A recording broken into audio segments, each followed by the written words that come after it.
How to use the Bumble Boost features. I'm gonna guide you through the process on how to do it. Let's get started. First of all, on your phone, head over to the Bumble app. Launch the app on your phone. After you are in the app, make sure that you are logged in with your accounts. Bumble Boost offers several features in order to enhance your swiping experience.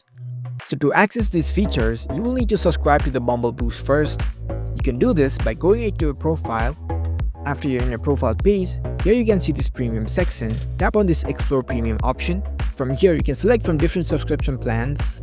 You can also see what this package includes.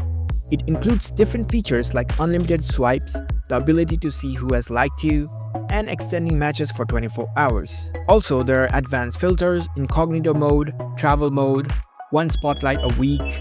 You can also rematch with the expired connections. So different packages have different features.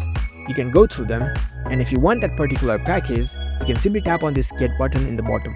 After you purchase that plan, you can access every features that package provides you.